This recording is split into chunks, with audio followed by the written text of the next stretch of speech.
It's just, she doesn't do anything. There's a few seats in the front if anyone needs a seat. And there, You want to start in 2 minutes.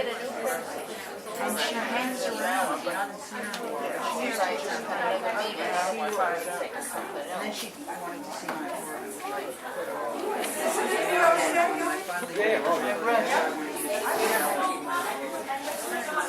never take gas. Where do you care what traffic? Say that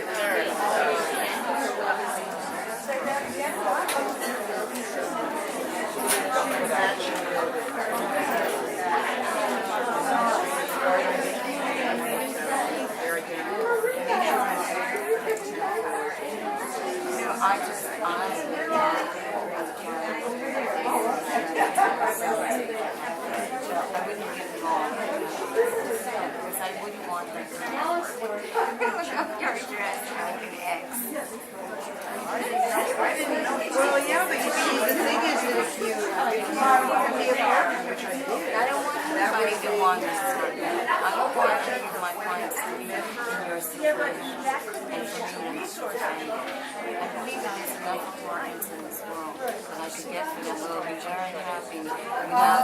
Everybody have a seat that needs a seat. I think we can start. All right, I've got to be very careful here not to kill myself. Michelle, what? Huh? Oh. You want to be funny and make yours ring? No. Okay. Okay, I was told to remind you to please silence your phones. Thank you. I would like to welcome everybody. We have a sold-out house, and we're thrilled.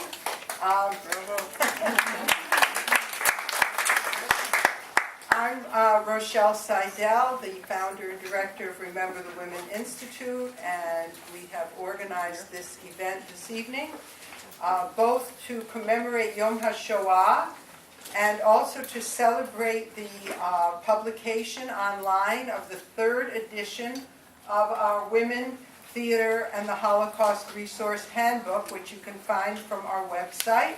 Download it, use it, it's a great reference. And this year we have 5 essays, 3 of them new. And this is an update from last year with a lot of new information, and last year was an update from the year before, and we hope to continue updating this. It's interesting, I think, to help everybody.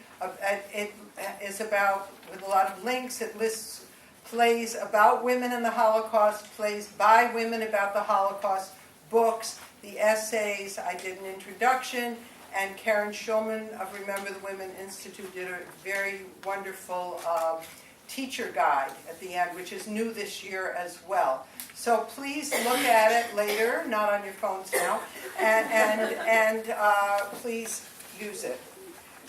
I'd like to say that this week has been quite a blitz of Women in the Holocaust programs that I've attended, and I'd like to call attention to a couple of them. Jenny Lee Mitchell, who's going to be performing with us tonight, did a wonderful cabaret evening earlier in the week called Cabaret in Captivity, which was a show of much of what was done actually in Terezin, and it was in the format of a supper club, and these Yeki prisoners in Terezin had such a wonderful sense of humor. It's based on what was actually done there to try and lift each other's spirits, and it was absolutely wonderful. We're so glad you're with us this evening. And last night, I went to a benefit for the Museum of Jewish Heritage, which was a one-woman play by Mona Golabek. Everything is in our resource handbook. The Children of Williston Lane, and she herself is a concert pianist, as was her mother, who was a Kindertransport child. And she does the play telling about her mother as she plays classical music. And there's just a lot of things going on that are wonderful. I saw a couple of weeks ago Benghazi, Bergen-Belsen, which was also about two women and their relationship, as well as the story of the Jews of Libya, who you don't think about as Holocaust victims, but many of them were. So there's a lot going on. Please, use the handbook to bring yourselves up to date. We also just issued this week the new newsletter of Remember the Women Institute with some of our other activities. Please take one.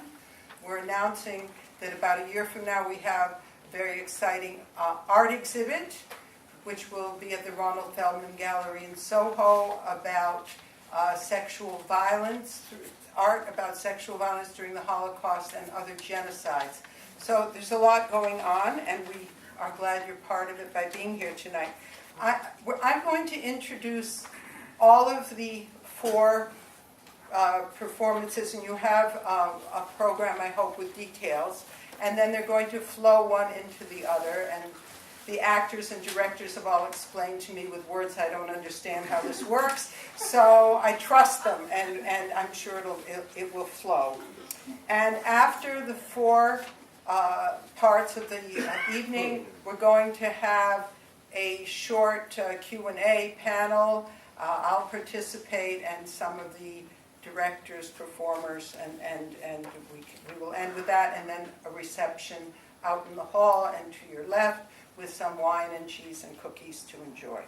So, we are going to start the evening with We Will Not Be Silent, Act 1 of a play by David Myers, and he's out of town, wishes he could be here. I saw this as a reading last year and was very moved by it and wanted to use it for our program. The performers are Nick Gidris and Kate Johnston, and the director is Aliza Shane. And speaking of Aliza, there are people here who are playwrights of other things, including Aliza, whose play I saw how many years ago now? Two, I think. Two. Called Mein Onkel, which is also a Holocaust and women play, and other people here who are connected with women and theater in the Holocaust, and we're really thrilled that you're here with us, and we thank you for the work that you're doing. Following We Will Not Be Silent, which is about Sophie Scholl and the White Rose, we have At the Train Station in Munich, which is by playwright Cynthia Cooper, who is with us, performed by Sarah Baskin and Abby Royal. Try that. Is that okay?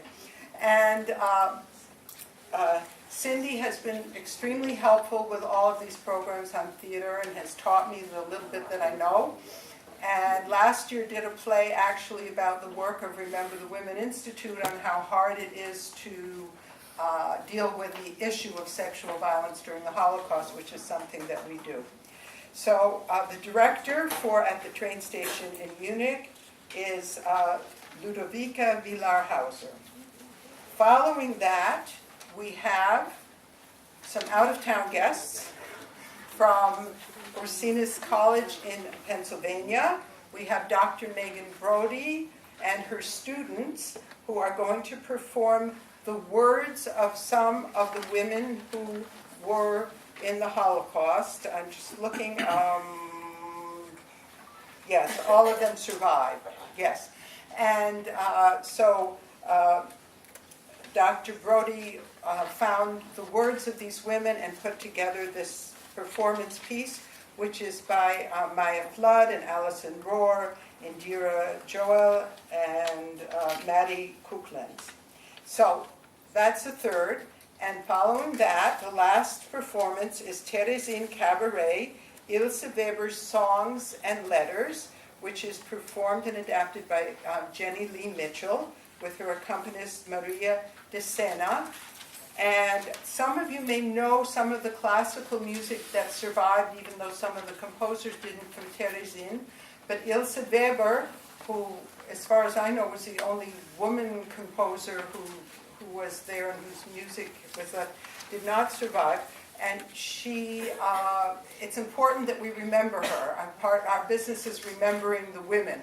And so you'll learn about her and you'll hear some of her letters, poetry, and music. And after that, as I said, we'll have a little panel, and then we'll have a little nosh. And we welcome you all here, and let's go on with the show. This is my cue.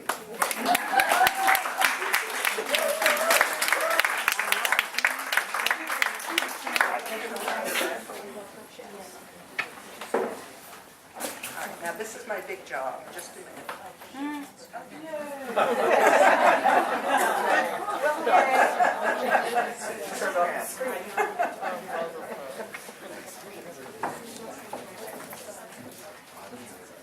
We Will Not Be Silent tells the true story of Sophie Scholl, a German college student who led the only major act of civil disobedience during the Second World War. The play is not about the Holocaust, but examines the role ordinary Germans played in the rise of Hitler, and also the moral strength and clarity that led a group of German students to risk their lives for a righteous but hopeless cause. Over the blackout, we hear a series of voices, young, passionate, strong. They overlap and crash into each other, building until they reach a deafening crescendo. A call to all Germans. Cast off the cloak of indifference you have wrapped around The guilt you. of Hitler goes beyond You must all eliminate measure. the system before it is too late. Offer resistance, passive resistance, wherever Support you may the be. White Rose. Distribute our Sabotage leaflets. all gatherings and rallies of the Nazi Make Party. copies of this leaflet and distribute them. The White Rose is your guilty conscience. We will not be silent. We will not leave you in peace. Lights up. A prison cell, Munich, Germany, 1943. Kurt Grunwald, a Nazi police officer, late 40s, has just closed the large metal door of this cell. He carries a stack of files.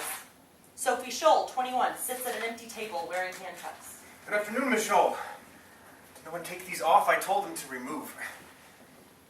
I apologize for that inconvenience. Well, it's nice to finally meet you, Miss Scholl. I'm sorry. Do I know you? I was transferred to Munich when your publications began appearing. I've been following you for quite some My time. publications? I want you to know at the outset, Miss Scholl, that I'm not your adversary. I'm not a member of the Gestapo, the SS. I'm not interested in parties or politics. I probably should not be saying this, but I'm not wholly unsympathetic to your views. Unfortunately, the way you've chosen to advance them has violated the law. I'm sorry. I think you've made a mistake. You are Sophie Scholl, yes? Yes. You are 21 years old? Yes. Sister of Hans Scholl, daughter of Robert and Magdalena. Yes. You live at Leopoldstrasse. Yes. And you are one of the founders of the White Rose, an organization that has called for the overthrow of the Nazi Party and the defeat... No. So you've not seen these pamphlets before? You did not create them? No. You do not know that they urged the German people to sabotage the war, to remove Hitler? No. And you were not distributing them at your university this morning? No, of course not. And you've not been distributing them throughout Germany for the past 6 years? 6 months? I don't know what you're talking about. Please, Miss Scholl. But I didn't do those things. Then why did the guard at your university detain you? I don't know. He said you were distributing these pamphlets, that you threw them from the balcony. He's lying. Why would he lie? Did you find any pamphlets when you arrested me? We did not. Then how can I have been distributing them? I only had my suitcase. I saw the papers on the You steps. saw them. Yes, as I was entering the main building. I know I should have said something. Then why didn't you? Because I was scared. Of what? This. That I would be held responsible. That it would attract attention to your family, perhaps. To your father? My father has nothing to do with this. Then tell me who does. Tell me who the leaders of the White Rose are. I don't know, I swear. It was your father you were planning on visiting today? Yes. My parents in Ulm. I was going to take the train home after my classes. And that is why you brought your suitcase with you. Yes, so I wouldn't have to pick it up later.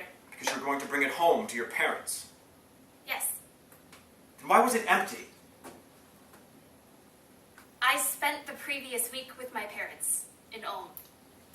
And I brought back my sheets and clothes to be cleaned at that time. I had nothing to bring with me today. Then why did you need a suitcase? To bring back the clothes my mother washed. And she often gives me food to take back. Are these names familiar to you? Willie Graff, Alexander Schmorl, Kurt Huber. Willie is a friend of my brother. And I spent some time with Alex last summer. We were working on our theology studies together. And Professor Huber is one of my lecturers at university.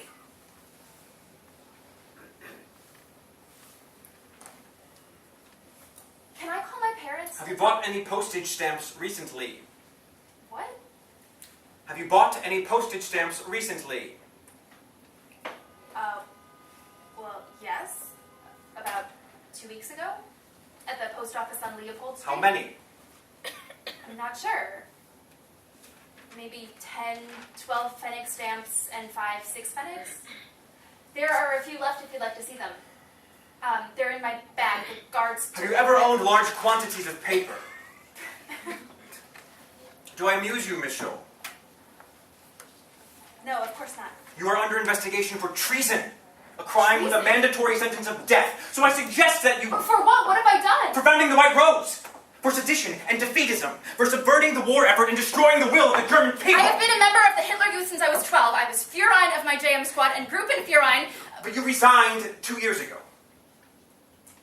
I did? Why?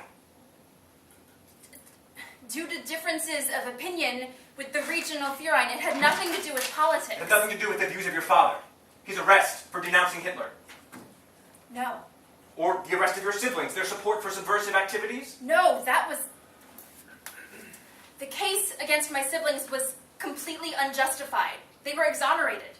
And Werner is serving in the army now. And your father? Was his punishment unjustified? My father does feel differently. He believed in the idea of a democratic government. And in the criminality of the Nazi regime, yes? But he never tried to influence us with his views. He renounced his criticism of Hitler. He permitted us to join the Hitler Or Youth. perhaps you chose to advance it through other means. He didn't. Miss I Scholl. swear. If you're honest with me, I can advocate for leniency on your behalf. Perhaps even save your life. But if you... I have never been involved with this group. I don't share their views, and I don't share the views of my father. I see.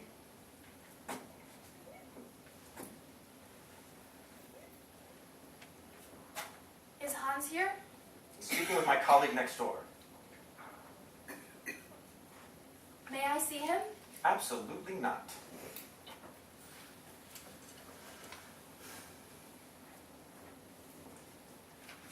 So what happens now?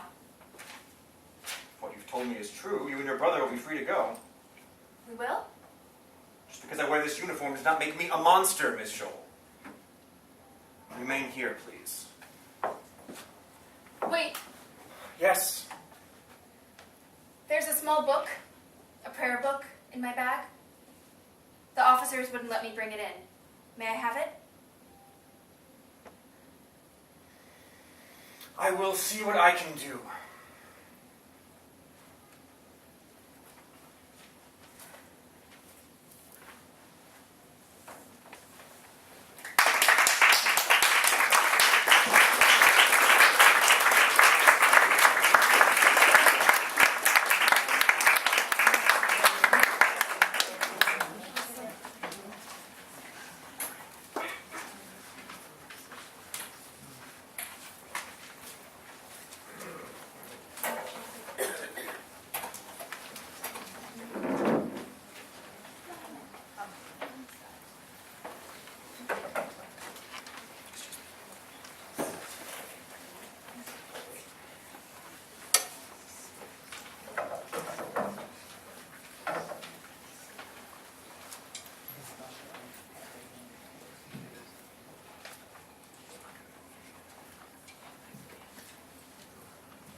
At the Train Station in Munich by Cynthia L. Cooper.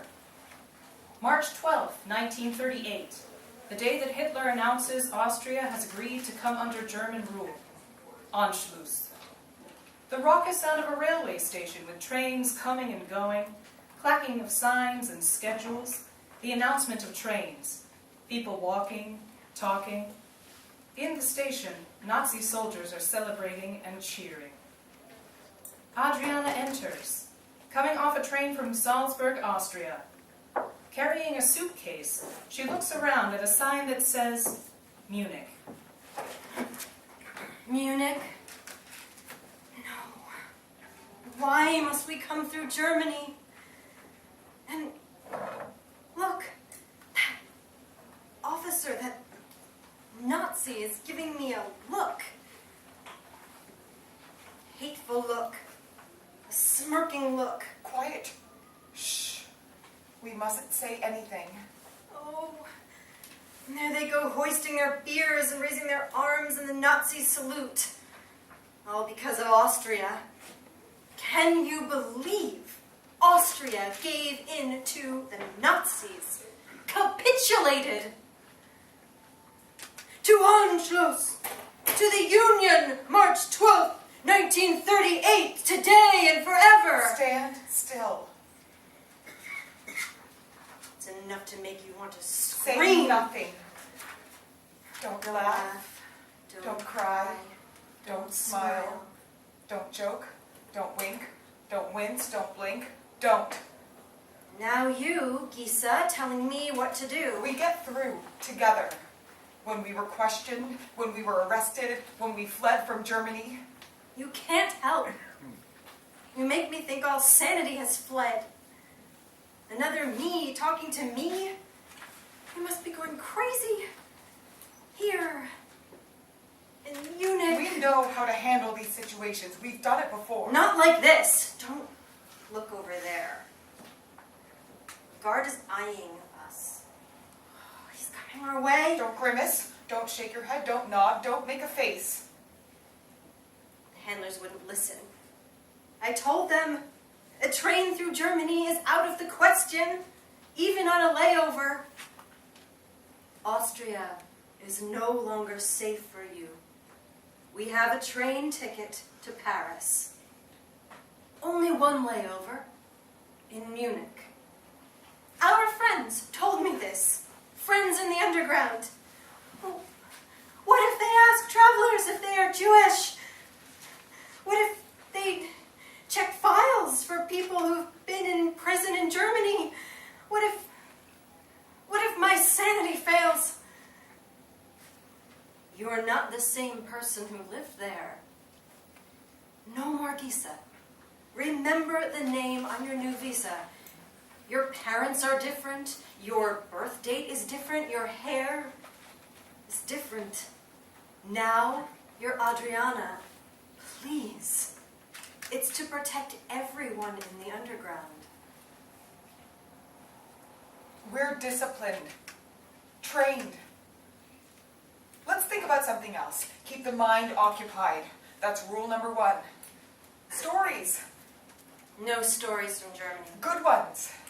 1927, remember that? The big rally in Berlin to support labor? Only 9 years ago. The world was different. We were young, full of ideals.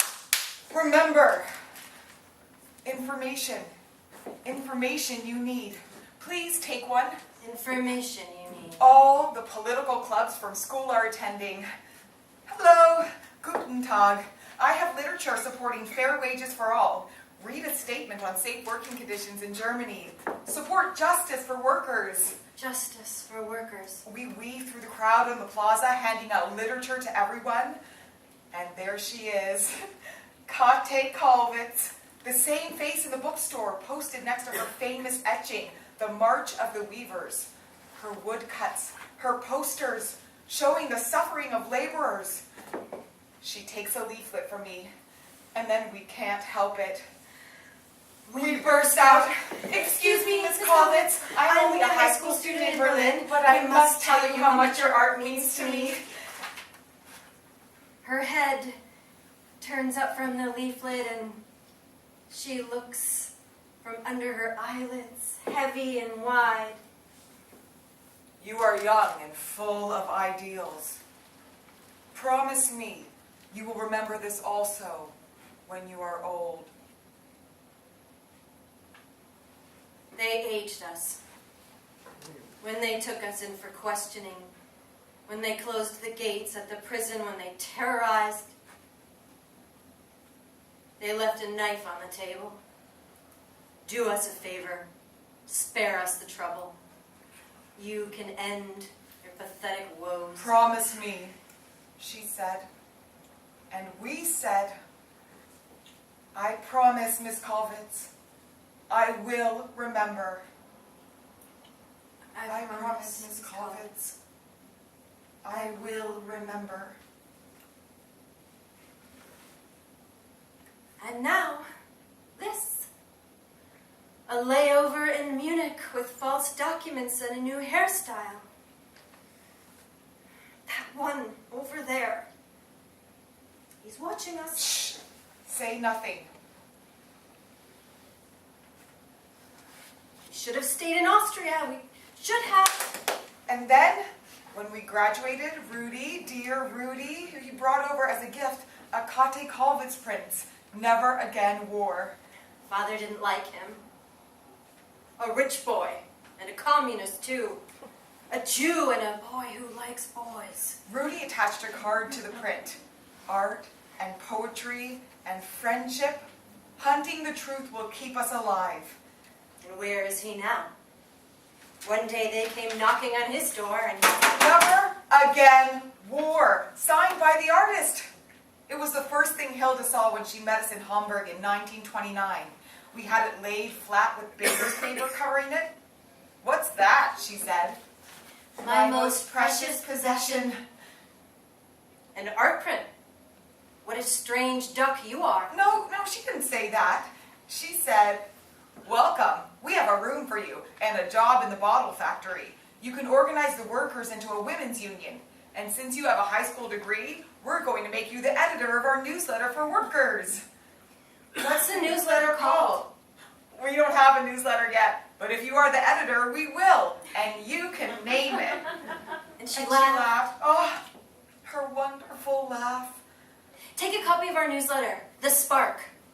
Information you can use, a decent wage, safe working conditions. We're holding a big rally right here tomorrow. More and more people are finding their way to the rallies.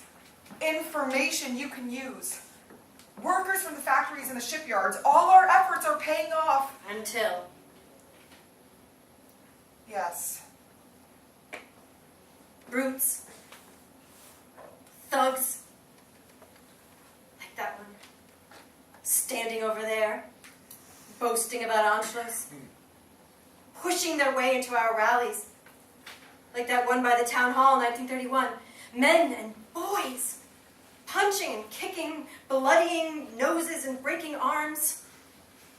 Brown shirts, National Socialists, Hitler's men. We fight back. The Spark sent a team to investigate. We went to Nazi territory to see for ourselves. To Munich. Munich.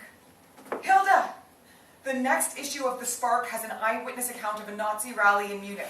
We saw it all. 100,000 people, flags waving, military music, free uniforms to anyone who will listen, speeches about the righteous place of Germans. They're out to eradicate the trade unions. That's all of us. To rid Europe of the Jewish race. That's me. And they're arming themselves with weapons in secret, using money from the big factory owners. This is information people can use. We can resist. In the morning, I'll take the north end of the Elbe Tunnel. You'll take the south, Hilda. Others will cover the park. We should be able to reach all of the stevedores on the way to work. The goons are everywhere, but we're living in the light. Just like Kate Kalvitz, art and truth will keep us alive. You should be more careful. You should watch yourself every step of the way. Like I wrote on my banner, my first skin is made out of leather, but my second is made out of steel. Information you can use. Take a newsletter. Read about the Nazis in Munich. We can stop them in their tracks. Information you can use. They could beat you up. They could follow you home. They could go into your room. There are good people everywhere. We mustn't forget. Far away, the twilight of something new moves slowly at first. Miraculous. Spirit alone cannot be action. Action needs body and hand. How do you explain what happened in the boarding house? Perhaps we've gone far enough. Perhaps the train will be announced soon. Let's stand quietly. In 1932. Let's think of different stories. Hiking, swimming, camping in the forest. How we loved to pitch a tent and sit under the leafy boughs. How did they get in our room? We don't know. Or we know. You can't believe everything people say. The landlady told us right away. Some men were here. They went into your room. They took some things. Books. Men? Men can't just come into my room. Men can't take away my books. A book is a book. A book is to read. She said, I don't want trouble. I'm only one person. I have a daughter to support. What could I do? signs you must watch. Signs all around. Don't blink. Don't nod. Don't frown. We are not afraid. You should have known better. You should have seen the signs. Knocking on Hilda's door was a sign. 1932. That's so long ago, I can't think about it. Hilda, I know it's early. We're supposed to get to the Elbe Tunnel before the dock workers start arriving. I arrived earlier than usual, I think. I'm too tired today. We have the latest news. A report from Dessau. The Nazis forced the Bauhaus Design School to close and ban all of its art, even the furniture. Oh, it's famous all over the world, and they're calling it degenerate. In this day and age, 1932. Well, and they're setting up Nazi youth groups to go hunt down more. It's all in the newsletter. They banned a chair, and they are making children join Nazi groups. Kate Kalvitz issued a call to action. It's not too late. We can do something, Hilda. My mother's sick. The morning air is bad for me. Let's check the train schedules. It must be close to the time. She said, men came to our house yesterday. We don't want to dwell on that. There are good people everywhere. And you said, If we don't speak out, who will? The signs are all around us. If we don't act now, everything could come tumbling down on our heads. Of course it's not convenient. We are but a small bulwark against... no, that's not what you said. You said, I understand, dear Hilde. I imagine it does not help your mother's health to be seen handing out literature with a Jew at the Elbe Tunnel at 5 o'clock in the morning. I can do it on my own. It is perhaps a foolish thing to do. But there were many others who stood with us. Several. Yes, there were others. Other than Hilde. There were. And there were not.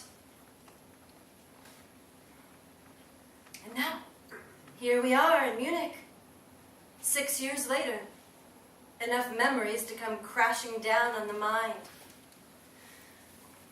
Hitler to power, the boycott of Jewish businesses, the Reichstag fire, suspension of parliament, martial law, the Gestapo, the order to Katekolowitz to stop displaying her art, the racial segregation laws stripping Jews of civil rights, the months we spent in prison. They let us out. The disappearances, the detentions of the agitators, of the gypsies, of the labor activists, of the communists, of the homosexuals. Where's Rudy? Art and poetry and friendship, hunting the truth will keep us alive. It really is too much to bear. No. We are not allowed to give up. We got out of prison. We escaped. We've come this far. When they grinned and spat and left us weeping and left us all alone and left no love. Move around. Remember who you are. Information. Information you can use. Information you need. You, who then must have seen us from above, bear testimony that we were not sleeping. If you are there at all, bear witness, God. We were not sleeping. Now arriving on lower level, track 26, express train to Paris. It's our train. The call for Paris. Steady now. Steady. Of course. We know what to do. We are experienced. It's only a layover. And now, it's almost over. Don't laugh. Don't cry. Don't nod. Be safe. Be safe. Be safe. Remember this. Remember this also when you are old. End of play.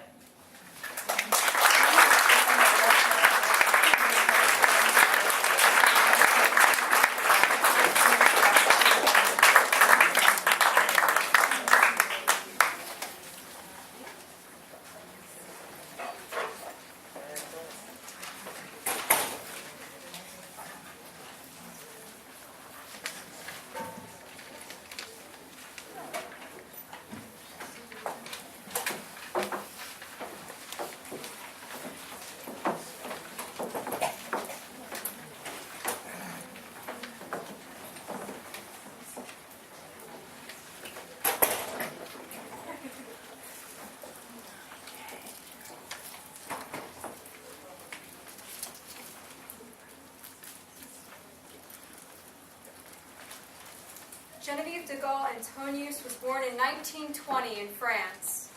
At the age of 19, she joined the resistance group, Défense de la France. Genevieve was arrested for resistance activities in 1943 and eventually deported to Ravensbrück concentration camp in Germany. Genevieve survived Ravensbrück and wrote about her experiences there.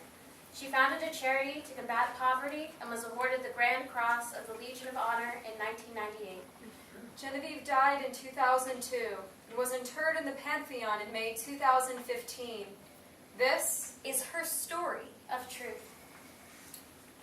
The interview begins with questions about how I was arrested, the circumstances surrounding my arrest, whether I had any complaints to make with regard to my interrogation at the hands of the Gestapo, how I was treated during my incarceration at Frayne Prison. I specify that while I had not been personally tortured, I had been knocked to the ground, where I had been kicked and beaten, which seems to shock the note-taking officer. Then I bring up the terrible voyage in the cattle cars, the arrival at Ravensbrück, the anguish at being stripped naked, the dogs, the beatings, the terror. After which, trying to follow a strict chronological order, I describe the progressive destruction of what constitutes a human being, depriving her of her dignity, her relations with her fellow creatures, her most basic rights. We are Stücke, pieces. Even our fellow inmates, some of whom have positions as guards, policewomen, barrack chiefs, can with impunity insult and revile us. As far as anyone in the camp hierarchy is concerned, it's good riddance. One less vermin to deal with. I have seen, I have experienced this willful oppression, this grinding down of a fellow human being who is in such a state of exhaustion she can barely move. At the end of her rope, hunger, cold, forced labor, all are ordeals we have to endure, but they are far from the worst. What do my visitors make of all this? Are they able to grasp what I am saying? Every once in a while, one of them starts from his seat and asks me to clarify one point or another, especially when the abuses I'm describing affect me personally. Perhaps Soren realizes that this inmate is still capable of testifying and even of passing judgment. If Nazi Germany is defeated, many among those in charge will doubtless be held accountable, unless all those who might testify against their leaders are eliminated, down to the very last one. Is this deposition meant to test me? To ascertain how forceful and convincing my accusation might be later, if I ever got out of Ravensbrück alive?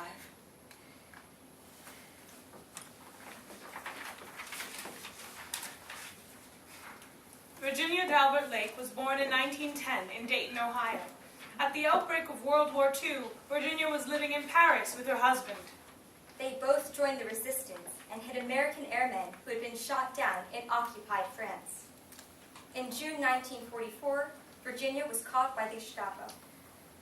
She ate her list of resistance contacts and refused to provide any names when interrogated.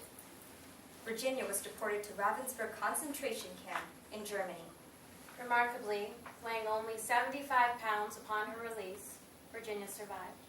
She died in 1997, and her diary and memoirs were published posthumously in 2006. This is her story of mercy. Before leaving Königsberg, she had become bloated, but in 24 hours the swelling had subsided, and now she was like a limp rag. We tried to feed her soup, but she had lost all interest in food. Her hands were cold, and I knew she was dying.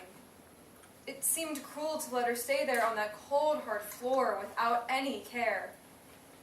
The only solution was the infirmary. Annie understood how I felt.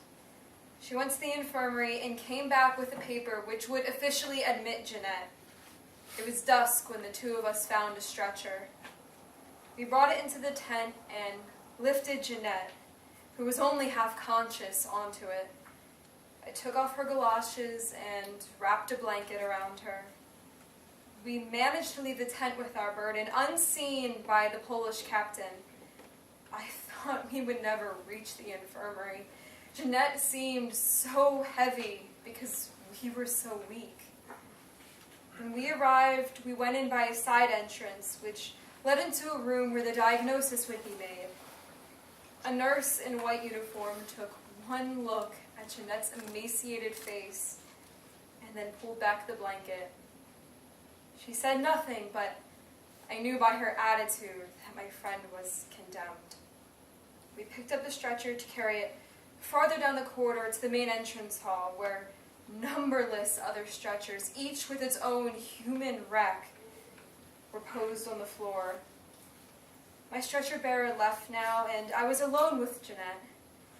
I stopped beside her, knowing and trying to realize that this was goodbye. The sadness and the tragedy and the horror of it all shocked me. Jeanette's eyes, which shortly before were expressionless, now seemed to glow with recognition and adoration as she gazed up into my face. I knew she loved me. I wondered whether she realized she was dying. She was not suffering now. She was no longer cold, nor did she feel her hunger. I wanted my last words to her to give her hope. Good night, Jeanette. Now that you are in the infirmary, you will be properly cared for. Soon you'll be well, and then it will be time to go home to St. Front and to your mother. Remember how often we have talked of it?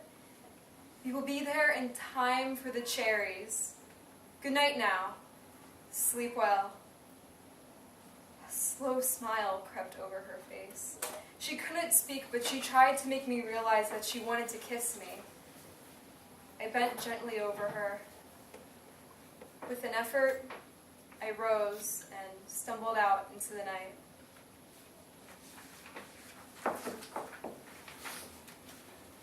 Gemma LaGuardia Gluck was born in 1883 in New York City.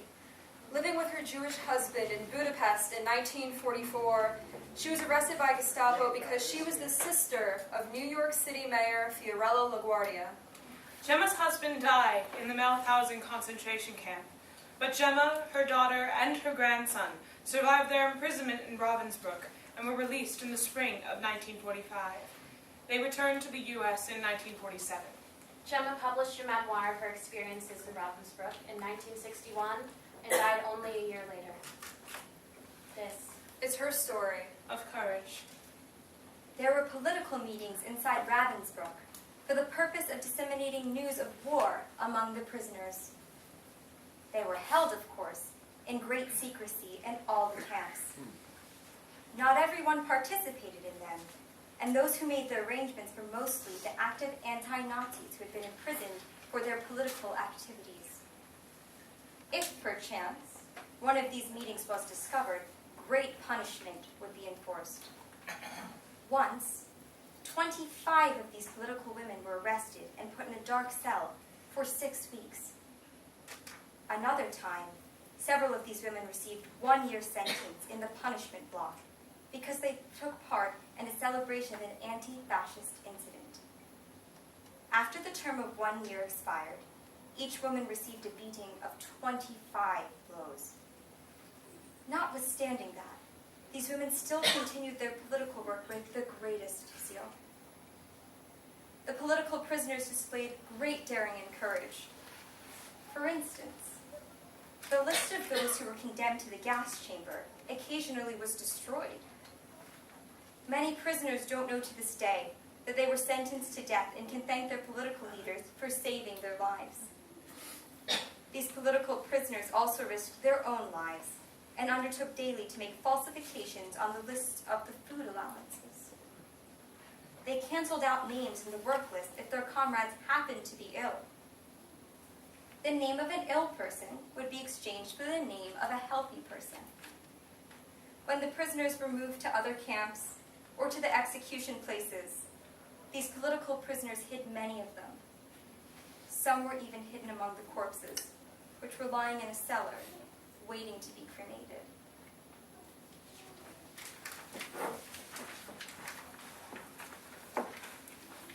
Isabella Leitner was born in 1924 in Hungary. In May 1944, after having been moved into a ghetto, the Jewish families of Isabella's small town of Kisvarda were deported to Auschwitz. Isabella and her 3 sisters were moved to Bernbaumel and then subsequently marched to Bergen-Belsen. During the march to Bergen-Belsen in 1945, Isabella and 2 of her sisters escaped. Months later, Isabella and her sisters were the first survivors of Auschwitz to reach the United States. Isabella chronicled her experiences in several books, most notably Fragments of Isabella, a nominee for the Pulitzer Prize. She died in May 2009. This It's her story. Of solidarity. She yanked Chicha out of line to punish her. She dragged her to the center of the Lagerstrasse for all to see how crime does not pay. She made her kneel, lifted Chicha's arms high in the air, and placed 2 heavy rocks in her hands. She then ordered Chicha to hold her arms straight up for the duration of the Xylopel. And no wavering of the arms. If you do, you'll die. I'll return to check on you. And so she did. Over and over again, taunting Chicha. Have you had enough? Do you like it? She would touch Chicha's arm with her whip. They are not straight enough. There you go. Thousands of eyes stared at the bone-like creature in the Lagerstrasse, seemingly holding 2 mountains. So frail did she look in comparison to the rocks. She, the rock herself. With all the prisoner's eyes turned heavenward in prayer, God, do not let her drop the rocks, because then she'll die, and a little bit of our spirit, our determination to live and tell this tale will die with her. God, help us to imbue her with our unified spirit, keep her arms straight, keep our souls riveted to hers, and maybe we'll live. Do not desert us right now. The hour that pits good against evil is right here, right now on this ugly piece of land, mutilated by gas chambers and crematoriums that devour by the millions the highest form of life, each which took 9 months to cry out, they cry no more. Their silence deafens Chicha's ears. Their silence straightens Chicha's arms. The chorus of the dead silently whisper in her soul, keep your arms straight, keep your arms straight, keep your arms straight, for the dead and for the living, for the dead and for the living. A fury of thoughts rush through our heads. That human being out there on display in the Lagerstrasse is our sister. A halo is glowing round her shriveled body. Her strength is being tested ferociously. Her 3 sisters' strength is being tested ferociously too. Will she make it? How much longer can we endure her endurance? Trust me, trust us. As we stood there in our columns, endless hours passed. At last, Gress returned. She strode up to Chicha. She knew she had been defeated. Put those rocks down, she said. and this. It's her story. Of love. It is now October 1944, 6 months after we arrived, and the 4 of us are still alive. We have avoided every single selection so far. But now it is Sunday morning, and there is a sudden selection, sudden as always. Rachel, our little sister, is too young, too broken in spirit and body. She will not possibly be able to make it. She's all too ready for the oven. But it cannot happen. We must keep her alive. We love her too dearly. Mengele is selecting a little distance away from us. He is selecting Musulmans, those who are totally emaciated, those who have no possibility of being chosen for work transport. He is selecting for the oven. Suddenly, frantically, we try to make Rachel healthier looking, older looking. She's only 15 and a half. Mengele must not have his way. We will keep her alive. One of us has a piece of cloth. We place it on Rachel's head as a kerchief. We make her stand on her tiptoes while she pleads that she has no strength for such superhuman efforts. We pinch her face to an unnatural redness. Mengele passes her by. This day, the crematorium has been cheated of our precious sister. This day, Hitler has lost and we have won. Wit against might. We live on for another day. My name is Allison, and I will carry Genevieve's story with me. My name is Maddie, and I will carry Virginia's story with me. My name is Indira, and I will carry Gemma's story with me. My name is Maya, and I will carry Isabella's story with me.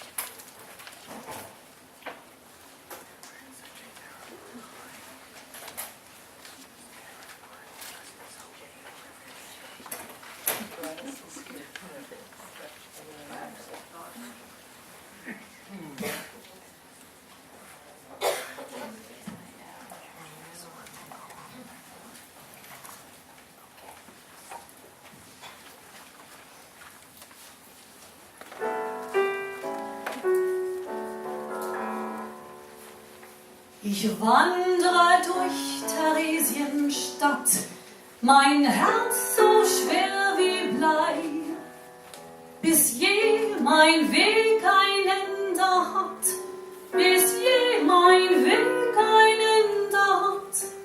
Dort knapp an der Bastei, dort knapp an der Bastei. I wander through Theresienstadt, my heart a heavy weight, and now my path has reached the end, and now my path comes to its end. I'm standing at the gate, I stand here at the gate. Ich bleibe auf die Brücke stehen und schau ins Tal hinaus.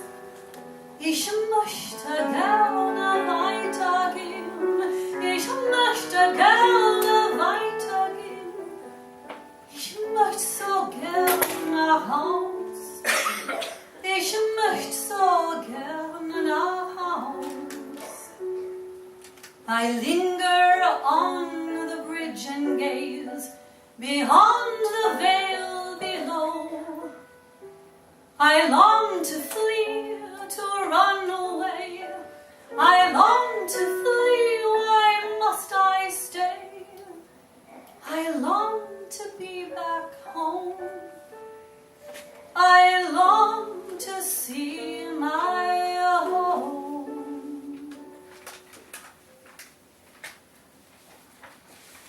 June 24th, 1936. Dearest Lillian, about my son Hanush. He is a nice, good boy, but asks an uncomfortable question. Hanush, Mutti, are we German or Czech? I am raised as German, but since the overthrow I am no longer German. We are Jews. Hanush, yes, but what kind of Jews, Czech or German? We are Czechoslovakian Jews. He is dissatisfied with this answer, but for the time being cannot argue. But as long as the grown-ups will not stop, out of malice or stupidity, talking contemptuously about other nationalities or denominations, there will be no peace in the world. Yours, Ilse. June 14th, 1938. Dearest Lillian, I am sunk in an abyss of sadness and despair I simply cannot come out of. That I am Jewish is beginning to appear like a curse to me. Being Jewish means without rights, defenseless, a scapegoat for everybody. The German plague infects everybody, and the Czechs have never loved us. How Hitler must fear us when he persecutes us so. Lillian, there has never been such an atmosphere of hatred, envy, and contempt. The Jews are to blame for everything. This is hammered into children with the most ridiculous and bogus proofs. In addition, the different nationalities hate each other, and having lived side by side for 20 years, in perfect peace. March 24th, 1939. My dears, people who let themselves be told whom to respect or despise, whom to love and whom they should hate, when to be thankful and when not, who to forget and remember by command, such people I cannot respect. I am aware that hard times are approaching us. Isn't the parting from my son Hanush already endlessly hard? And even now, at this point, every day brings a new burden. But I am becoming calmer. Ilse Weber. May 6, 1939. Dear Shush, you'd probably be happy to find out how we live here now. Well, at least we're not pestered by boredom. It's like dancing on a powder keg. We allow for all possibilities, since the wildest rumors have turned out to be true. May 31st, 1939. My dear Hanushka, my golden boy, good day in England. We were awfully sad when you left. I have to tell you that I also cried. Wasn't it silly of me? You're going to Aunt Lillian, and you'll have a great time there. Don't ever forget. The truth prevails, but the lie dies. Your loving mother.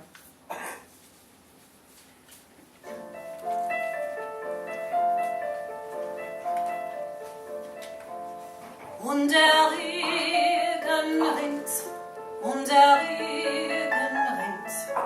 Ich denk im